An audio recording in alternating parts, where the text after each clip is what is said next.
নমস্কার বন্ধুরা, আপনারা দেখছেন অপরাজিতস চ্যানেল। বন্ধুরা, department of women and child development অর্থাৎ নারী এবং শিশু কল্যাণ দপ্তর থেকে নিয়োগের বিজ্ঞাপন প্রকাশিত হয়েছে। তো কোথায় বিজ্ঞাপন প্রকাশিত হয়েছে এবং কারা কারা আবেদন করতে পারবেন সেই বিষয়ে আমি আপনাদের জানাবো। তার আগে রিকোয়েস্ট করতে চাই, এই ভিডিওটি যদি আপনাদের ভালো লাগে অবশ্যই লাইক এবং শেয়ার করতে ভুলবেন না। এবং এই ধরনের অন্যান্য যে কোনো আপডেট পাওয়ার জন্য অবশ্যই আমার চ্যানেলটি সাবস্ক্রাইব করে রাখুন এবং অবশ্যই বেল আইকনটি প্রেস করে রাখতে ভুলবেন না। তা বন্ধুরা, আপনারা দেখতে পাচ্ছেন government of West Bengal district child protection unit Nadia social welfare section, Nadia জেলার সোশিয়াল ওয়েলফেয়ার সেকশন থেকে এই নিয়োগের বিজ্ঞাপনটি বেরিয়েছে। এখানে বলা আছে যে আপনারা ভারতবর্ষের যে কোনো জায়গা থেকে আবেদন করতে পারবেন, এমন কোনো ব্যাপার নেই যে আপনাদের নদিয়া থেকেই আবেদন করতে হবে। তা চলুন দেখিনি কোন কোন শূন্যপদে নিয়োগগুলি হচ্ছে। সবার প্রথমে 1 নম্বরে আছে assistant cum data entry operator for DCPU Nadia. এই যে পোস্টটি আছে এখানে আপনারা 18 থেকে 35 বছর বয়স অবধি আবেদন করতে পারবেন। এর জন্য আপনাদের কী কী যোগ্যতা লাগবে দেখে নিন। আপনাদের উচ্চ মাধ্যমিক পাস করা থাকতে হবে এবং সেই সাথে আপনাদের কম্পিউটার জানা থাকতে হবে এবং 1 বছরের এক্সপিরিয়েন্স আপনাদের লাগবে। এই ক্ষেত্রে আপনাদের কন্ট্রাক্টে নিয়োগ করা হবে, অর্থাৎ এটি কন্ট্রাকচুয়াল জব। 1 বছরের জন্য আপনাদের কন্ট্রাক্টে নিয়োগ করা হবে এবং প্রতি বছর সেই কন্ট্রাক্ট রিনিউয়াল করা হবে। আপনারা 10,000 টাকা বেতন পাবেন। 2 নম্বরে assistant cum data entry operator for CWC Nadia. এই ক্ষেত্রে আপনার 18 থেকে 35 বছর বয়স অবধি আবেদন করতে পারবেন।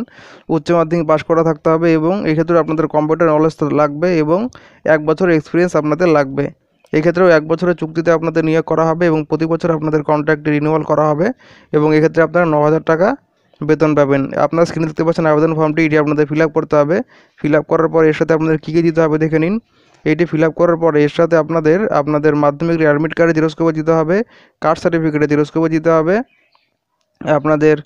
আপনার যদি ডিসেবল পারসন হন তাহলে ডিসেবিলিটি সার্টিফিকেটের জেরক্স কপি দিতে হবে। আপনাদের সমস্ত এডুকেশনাল কোয়ালিফিকেশনের জেরক্স কপি দিতে হবে। আপনাদের কম্পিউটার সার্টিফিকেটের জেরক্স কপি দিতে হবে।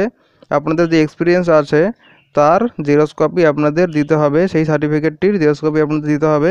সেই সাথে একটি নিজের অ্যাড্রেস লেখা 5 টাকা দামের ডাক টিকিট লাগানো খামও আপনাদের দিয়ে দিতে হবে। সমস্ত কিছু দেওয়ার পর আপনাদের এই চিঠিটি পাঠাতে হবে এই ঠিকানার উদ্দেশ্যে: district child protection unit social welfare section, 2nd floor, room number 309, district administrative building, Krishnanagar, Nadia, pin number 741101। এই ঠিকানাতে আপনাদের পাঠাতে হবে। চিঠিটি পৌঁছানোর লাস্ট ডেট 31/10/2018, অর্থাৎ অক্টোবর মাসের 31 তারিখ অবধি আপনাদের চিঠিটি পৌঁছাতে হবে সেই ঠিকানার উদ্দেশ্যে।